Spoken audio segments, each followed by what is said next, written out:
Along the edge of a residential neighborhood, just after sunset, small shapes begin to pass between rooftops. Their paths are not random. They follow narrow corridors between streetlights, above tree lines, along the gaps between houses. The movement is continuous but uneven, with short bursts of direction changes, followed by brief straight segments. Within minutes, the number of passes increases, then stabilizes. This pattern repeats across evenings with minor variation. The timing of this emergence is not fixed to darkness itself, but to a transitional window. Light levels are still sufficient to outline structures, but low enough that certain visual predators reduce activity. The behavior begins before full night and does not wait for complete darkness. The consistency of this timing suggests that it is not a simple response to light absence, but a calibrated response to overlapping constraints. One of the primary constraints is visibility.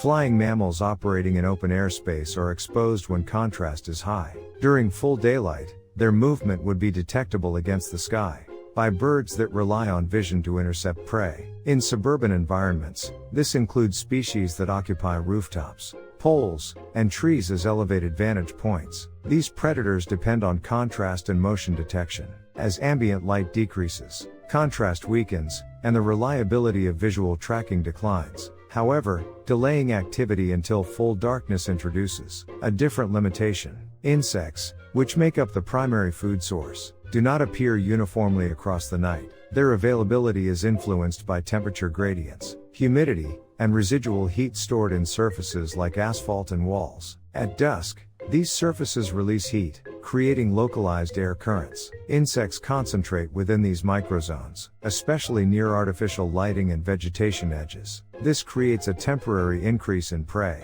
density that is not sustained later in the night. The emergence of bats during this window aligns with the overlap between reduced predation risk and peak prey availability. Entering earlier would increase exposure. Entering later would reduce feeding efficiency. The behavior stabilizes within this overlap, because it provides a viable balance between energy intake and survival probability. Flight patterns reflect this balance. Rather than dispersing widely, bats concentrate their movement along predictable routes. In suburban skies, these routes are structured by physical boundaries: fences, hedges, building edges, and streetlight spacing. These features influence insect distribution and air movement. Bats repeatedly traverse these paths, adjusting their trajectories in response to local density changes. The repeated use of these corridors reduces the need for exploratory movement, conserving energy while maintaining access to food. Echolocation operates effectively in these environments, because the spatial scale is constrained. Reflections from nearby surfaces provide consistent feedback, allowing rapid adjustments in direction. In complete darkness,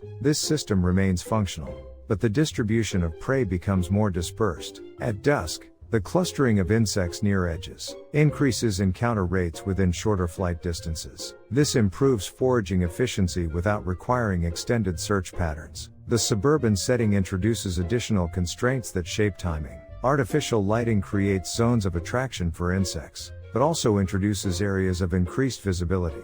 Bats often approach these zones indirectly, skirting the edges rather than entering the brightest areas immediately. This behavior suggests a trade-off: higher prey density near light sources versus increased exposure. Over time, individuals adjust their approach, angles and distances, maintaining access while minimizing risk. Temperature also plays a role in determining when emergence becomes viable.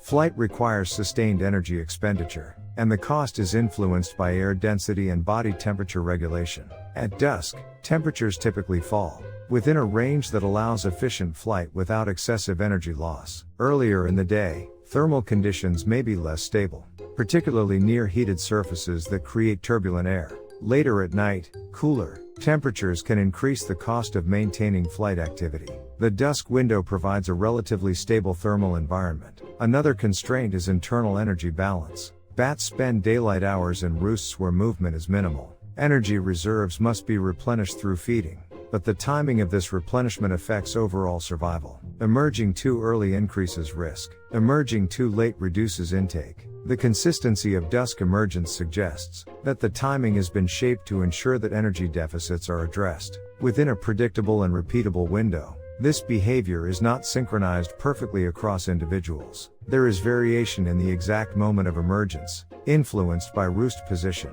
local conditions, and individual thresholds. However, the overall pattern remains clustered within a narrow time frame. This clustering may also reduce individual risk through distribution. When multiple individuals occupy the same airspace, the probability of any one being intercepted decreases. Movement density increases briefly, then spreads out as feeding progresses. Over repeated evenings, these patterns become stable.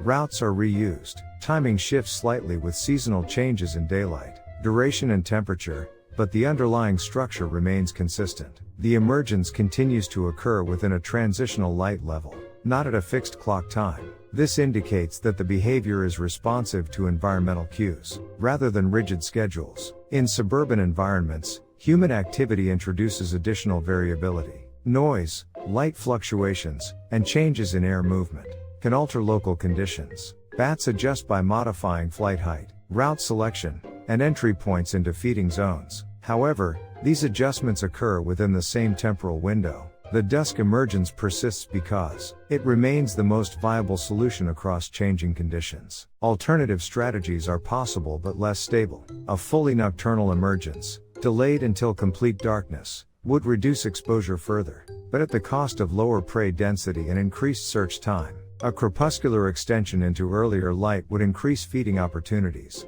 but raise predation risk. The observed behavior occupies a middle position that maintains consistent returns over time. The suburban sky, with its fragmented structures and localized heat patterns, reinforces this timing. It creates predictable zones, where insects gather and where movement can be channeled. Bats exploit these zones by entering at the moment when they are most active and least risky to access. The behavior does not require broad exploration or constant adjustment. It relies on repeated use of conditions that reappear each evening. As darkness deepens, the density of movement decreases. Some individuals continue to forage, but the concentrated activity seen at dusk disperses. Routes become less defined, and flight paths extend further from the original corridors. This shift reflects the changing distribution of insects, and the reduced advantage of edge-based movement. The initial emergence phase remains distinct because it aligns with a specific set of conditions that do not persist throughout the night.